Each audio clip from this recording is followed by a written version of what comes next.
Assalamualaikum warahmatullahi wabarakatuh.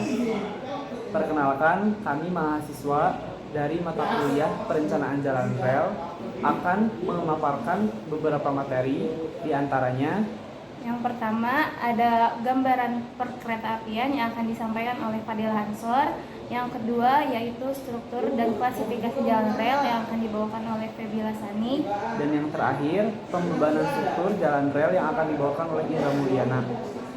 Untuk itu, kita langsung saja ke paparan pertama. Baik, materi pertama yang akan saya bawakan mengenai gambaran perkeretaapian. Keep watching ya teman-teman. Nah, sebelum jauh kita membahas perkeretaapian, kita harus paham dulu mengenai peran dan fungsi transportasi.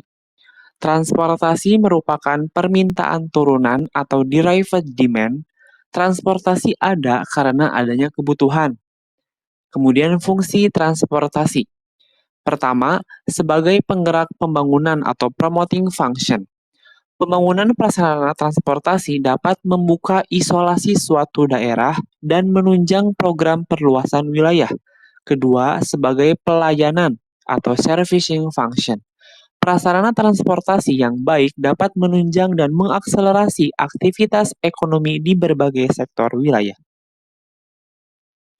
Topik selanjutnya, transportasi terdiri dari apa saja sih? Yang pertama, transportasi jalan. Kedua, transportasi rel. Ketiga, transportasi laut. Keempat, transportasi udara. Dan yang kelima, transportasi danau atau penyeberangan. Sebelum jauh kita membahas perkeretaapian, kita harus mengetahui dulu apa saja peraturan perundang-undangan bidang perkeretaapian.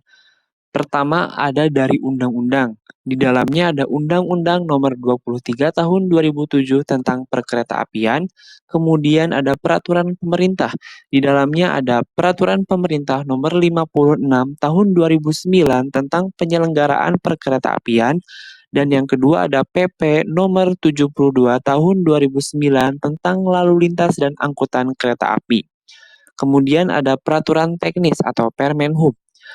Di dalamnya ada Permenhub bidang prasarana perkeretaapian, ada Permenhub bidang sarana perkeretaapian, kemudian ada Permenhub bidang SDM perkeretaapian, selanjutnya ada Permenhub bidang pembinaan dan tatanan perkeretaapian, kemudian yang terakhir Permenhub bidang lalu lintas dan angkut.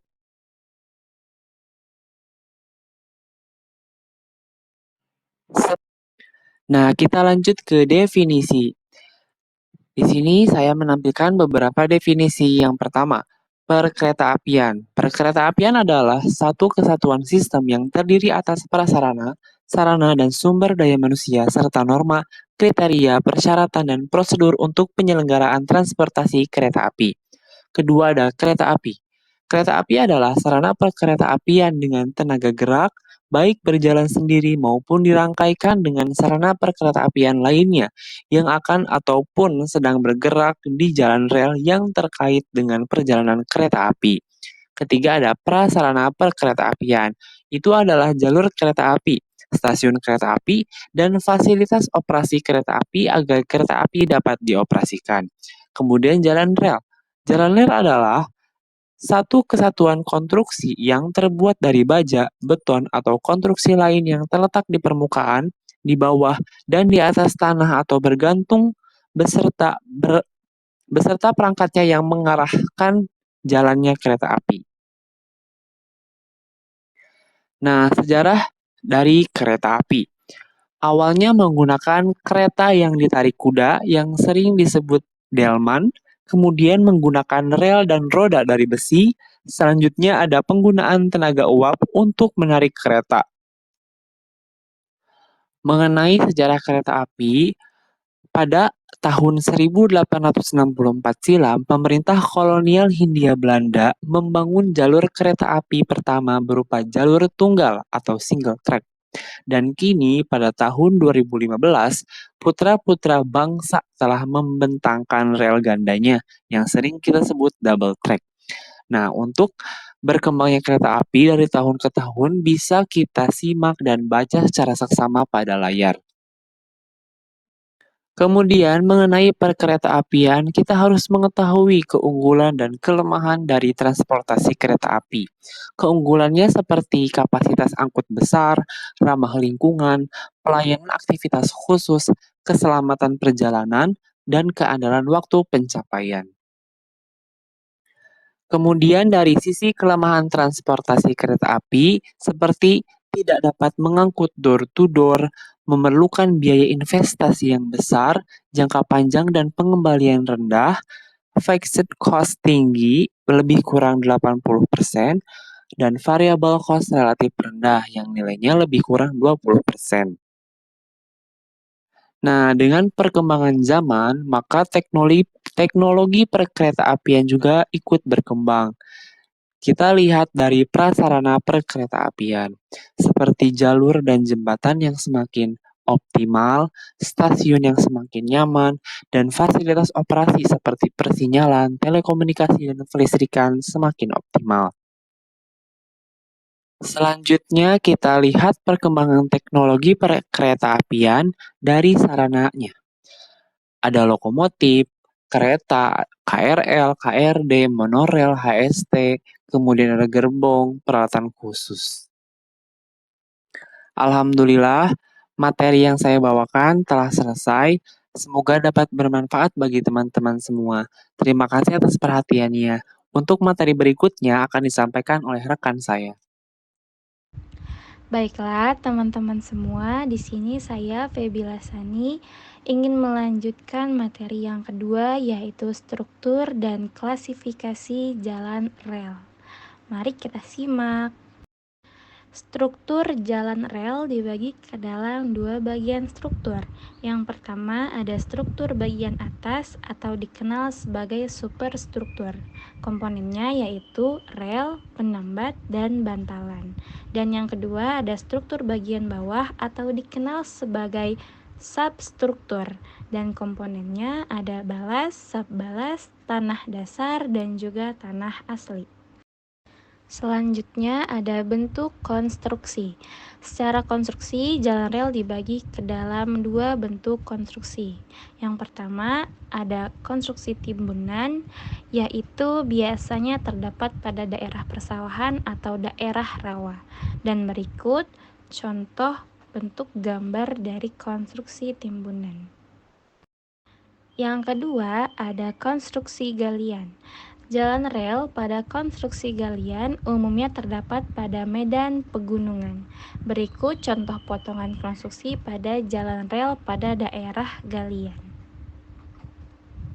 Selanjutnya, unsur komponen jalan rel. Secara umum, komponen penyusun jalan rel dijelaskan sebagai berikut.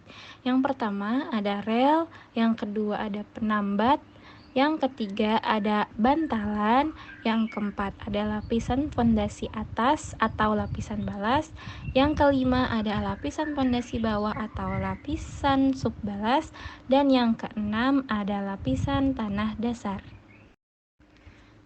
Kita bahas yang pertama ya. Yang pertama yaitu ada rel. Rel merupakan batangan baja longitudinal yang memberikan tuntunan dan tumpuan terhadap pergerakan roda kereta api secara berterusan. Oleh karena itu, rel harus memiliki nilai-nilai kekakuan tertentu untuk menerima dan mendistribusikan beban roda kereta api dengan baik. Dan fungsinya sebagai berikut. Yang kedua ada penambat atau fastening system yang berfungsi untuk menghubungkan di antara bantalan dengan rel, dan bentuknya bervariasi sesuai dengan jenis bantalan yang digunakan serta klasifikasi jalan rel yang harus dilayani. Berikut contoh gambar dari penambat. Yang ketiga ada bantalan atau sleeper. Fungsinya menerima beban dari rel, mempertahankan sistem penambat untuk mengikat rel, menahan pergerakan rel arah longitudinal, lateral, dan vertikal. Dan konstruksinya yaitu ada 3. Yang pertama besi, kayu, dan beton. Contohnya sebagai gambar-gambar berikut.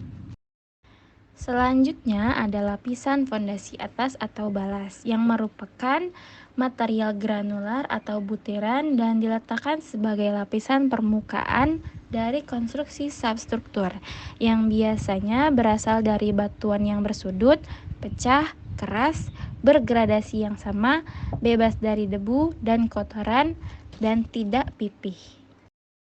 Dan yang kelima ada lapisan fondasi bawah atau disebut dengan subbalas, yang merupakan lapisan di antara balas dan lapisan dasar.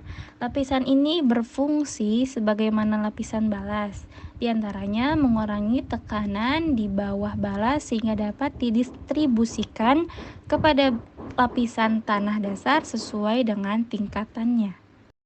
Yang terakhir adalah lapisan tanah dasar atau subgrade, yaitu merupakan lapisan dasar pada struktur jalan rel yang harus dibangun terlebih dahulu.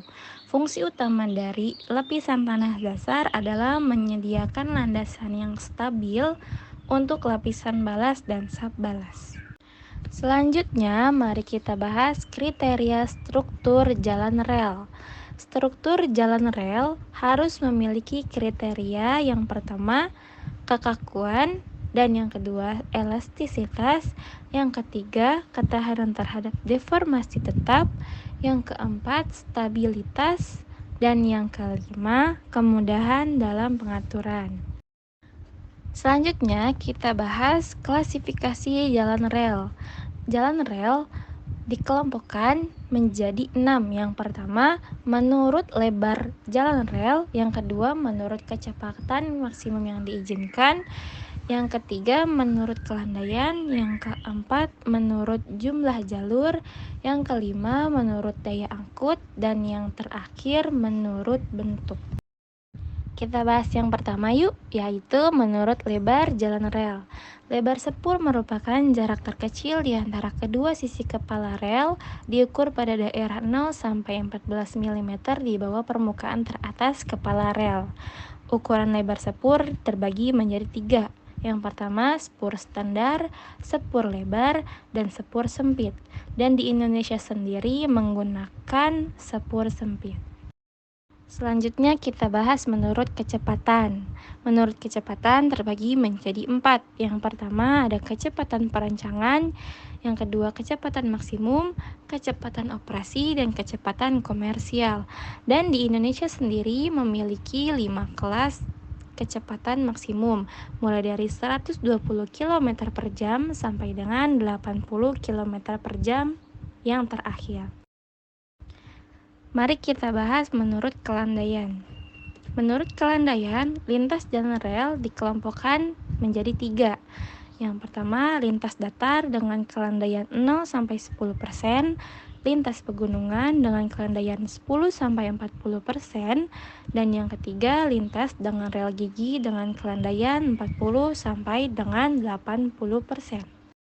Selanjutnya, menurut daya angkut dibagi menjadi 5 kelas jalan. Kelas jalan yang pertama dengan daya angkut lebih besar dari 20 ton per tahun, yang kedua 10 sampai 20 ton per tahun, yang ketiga 5 sampai 10 ton per tahun, yang keempat 2,5 sampai 5 ton per tahun, dan yang kelima kurang dari 2,5 ton per tahun. Dan pembahasan yang terakhir yaitu pengelompokan menurut jumlah jalur. Terbagi menjadi 2 yaitu jalur tunggal dan jalur ganda. Jalur tunggal melayani arus kereta api 2 arah dan jalur ganda melayani arus kereta api 1 arah. Seperti tertera pada gambar berikut. Halo teman-teman transportasi, tibalah saatnya saya Indra Mulyana akan melanjutkan paparan dari kelompok saya dari materi mata kuliah perencanaan jalan rel dan yang akan saya bawakan mengenai pembebanan struktur jalan rel. Seperti apa sih pembebanan struktur pada jalan rel? Mari kita cek. Nah, pada materi pembebanan struktur pada jalan rel, apa saja sih yang harus dipelajari? Mari kita cek. Yang pertama, ada beban dan gaya pada rel. Apa saja sih gaya itu? Ada gaya vertikal, gaya transversal, dan gaya longitudinal. Dan yang kedua, ada pola distribusi gaya pada struktur jalan rel. Dan yang terakhir, konsep perhitungan beban menggunakan teori balok di atas tumpuan. Apakah teman-teman sudah siap? Mari kita mulai belajar. Nah, sekarang kita bahas bahasan pertama mengenai beban dan gaya pada rel. Disajikan pada layar mengenai ilustrasi gambar rel. Ada gaya vertikal, yaitu gaya yang disebabkan oleh kereta dari atas ke rel tersebut. Ditunjukkan dengan anak panah warna merah. Kedua, ada gaya lateral, gaya yang sifatnya horizontal, ditujukan oleh anak panah warna hijau. Dan yang ketiga, gaya longitudinal atau gaya memanjang, yang disebabkan ketika kereta bergerak, ditunjukkan pada gambar ini dengan anak panah warna biru. Dan yang keempat, ada gaya akibat perubahan suhu, tapi ini bisa disebut gaya longitudinal karena sama-sama memanjang, disajikan dengan anak panah warna ungu. Nah, teman-teman, kita bahas gaya vertikal terlebih dahulu. Gaya vertikal merupakan gaya yang paling dominan, yaitu defleksi vertikal dalam struktur jalan rel. Secara global, besarnya gaya vertikal dipengaruhi oleh gaya lokomotif, gaya kereta atau gaya gerbong, faktor dinamis. Baik teman-teman, kita awali dengan gaya lokomotif. Susunan roda lokomotif sesuai dengan klasifikasinya dapat dilihat pada gambar di layar. Nah, yang akan saya jelaskan di sini, dua tipe roda lokomotif. Yang pertama tipe BB dan yang kedua tipe CC. Untuk perbedaannya, teman-teman bisa lihat dengan teliti pada gambar di layar. Untuk roda tipe B, lokomotif yang mempunyai dua bogi dan masing-masing bogi mempunyai dua poros penggerak yang saling dihubungkan. Dan untuk tipe CC, lokomotif dengan dua bogi di mana tiap bogi mempunyai tiga poros penggerak yang masing-masing digerakkan oleh motor tersendiri. Nah, ada perhitungan untuk mencari gaya lokomotif. Untuk gaya lokomotif BB, artinya beban ditumpu oleh dua bogi yang masing-masing bogi terdiri dua gandar atau sumbu dan satu gandar terdiri dari dua roda. Misalnya, jika berat lokomotif 56 ton, maka untuk menghitung gaya pada bogi, karena satu kereta lokomotif memiliki dua bogi, artinya berat 56 ton tadi dibagi dua bogi menjadi 28 ton. Untuk mencari gaya gandar, karena lokomotif BB untuk satu boginya ada dua gandar, maka berat bogi 28 ton dibagi dua gandar yang menjadi 14 ton. Dan yang ketiga, untuk mencari gaya roda statis, karena pada satu gandar memiliki dua roda, artinya berat gandar yang 14 ton dibagi dua menjadi 7 ton. Sama dengan halnya untuk gaya lokomotif CC, artinya beban ditumpuk oleh dua bogi yang masing-masing bogi terdiri dua gandar dan satu gandar terdiri dari tiga roda. Misalnya, jika berat lokomotif 84 ton, maka untuk menghitung gaya pada bogi, karena satu lokomotif CC ada dua bogi, maka berat lokomotif 84 ton dibagi dua bogi menjadi 42 ton. Dan untuk menghitung gaya gandarnya, karena satu bogi memiliki tiga gandar, yang artinya 42 ton berat bogi dibagi tiga gandar menjadi 14 ton. Dan yang terakhir, untuk mencari gaya roda statis adalah karena satu gandar memiliki 2 roda yang artinya 14 ton dibagi 2 menjadi 7 ton. Bagaimana teman-teman? Sangat mudah dipahami, bukan? Nah, di sini saya sajikan contoh-contoh ilustrasi asli dari kereta untuk membedakan lokomotif BB dan lokomotif CC. Teman-teman transportasi semua dapat memperhatikan secara teliti pada gambar tersebut. Nah, kita akan menghitung gaya kereta atau gerbong. Kenapa kereta dan gerbong itu sama? Kereta dan gerbong itu sama, satu kereta. Yang membedakan itu fungsinya. Kereta itu fungsinya untuk mengangkut manusia, dan gerbong itu untuk mengangkut barang. Nah, cara perhitungannya pun sama seperti lokomotif. Nah, di sini ada berat kereta jika dimuati adalah 40 ton. Maka untuk satu boginya, karena satu kereta memiliki 2 bogi, jadi 40 dibagi 2. Maka dari itu, gaya boginya menjadi 20 ton. Karena satu bogi memiliki 2 gandar, untuk mencari gaya gandarnya, 20 dibagi 2 menjadi 10 ton. Dan untuk mencari gaya statis rodanya, karena satu gandar memiliki 2 roda, yang artinya 10 ton dibagi 2 menjadi 5 ton. Paham kan teman-teman? Nah, selanjutnya mengenai gaya lateral. Apa saja penyebab gaya lateral itu? Pertama, gaya sentrifugal.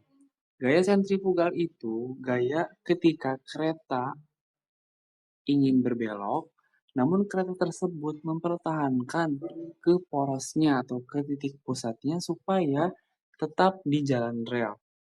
Yang kedua, ada snake motion.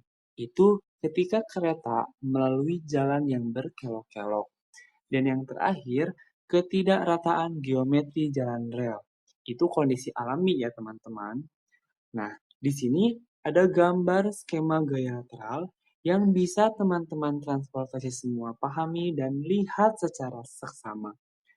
Syarat pembatasan besarnya gaya lateral supaya tidak terjadi anjlok adalah gaya lateral dibagi dengan gaya vertikal, nilainya harus kurang dari 1,2. Namun, untuk rel dan roda yang aus, gaya lateral per gaya vertikalnya harus kurang dari 0,75. Nah, kita lanjut ke gaya berikutnya, yaitu gaya longitudinal. Gaya longitudinal itu gaya memanjang ketika kereta bergerak. Nah, apa saja sih penyebab gaya longitudinal itu? Yang pertama, gaya adesi, yaitu akibat gesekan roda dan kepala rel. Dan yang kedua, gaya akibat pengereman roda terhadap rel. Dan yang terakhir, perubahan suhu pada rel. Nah, kita bahas mengenai pola distribusi gaya vertikal. Tadi sudah dibahas mengenai gaya vertikal yang terjadi dari atas ke bawah. Pada gambar ini disajikan 3 bagian. Bagian pertama dari kereta, bagian kedua ke pondasi, dan bagian ketiga ke tanah dasar. Prinsip pola distribusi gaya pada struktur rel bertujuan untuk menghasilkan reduksi tekanan kontak yang terjadi di antara rel dan roda, yang senilai 6.000 kg per cm persegi menjadi tekanan yang sangat kecil pada tanah dasar senilai 2 kg per cm persegi. Reduksinya cukup optimum ya teman-teman. Selanjutnya mengenai faktor dinamis. Faktor dinamis dipengaruhi oleh 3 faktor. Pertama, faktor aerodinamis atau hambatan udara dan beban angin. Yang kedua, kondisi geometrik atau ketidakrataan jalan pada rel. Dan yang terakhir, kecepatan rangkaian kereta api. Nah, untuk menghitung faktor dinamis, kita dapat menggunakan persamaan Talbot tahun 1918 yang teman-teman bisa lihat di layar. Beban dinamis diperoleh dari perkalian faktor dinamis terhadap beban statis yang diperhitungkan. Rumusnya pun saya cantumkan pada layar. untuk teman-teman lihat secara seksama. Selanjutnya, pada perhitungan untuk rel ada teori Beam on Elastic Foundation atau BEF.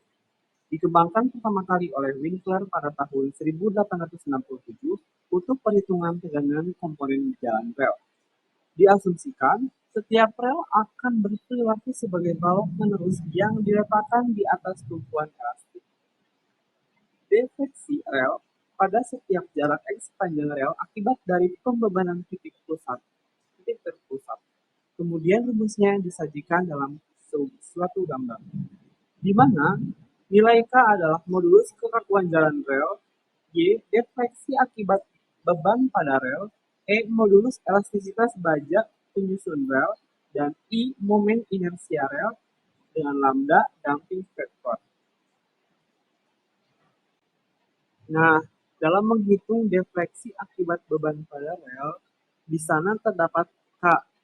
Di sini ada ketentuan K modulus jalan rel berdasarkan kondisi jalan rel AHLF tahun 1975. K di sini ditentukan dari kondisi bantalan seperti jelek, cukup baik, dan tebal balasnya juga ada penentuannya.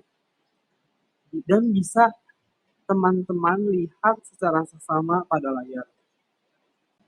Kemudian ditampilkan diagram defleksi yang ditunjukkan pada gambar B, kemiringan pada C, momen pada D, dan gaya geser pada E pada relnya yang di atas A akibat beban titik P.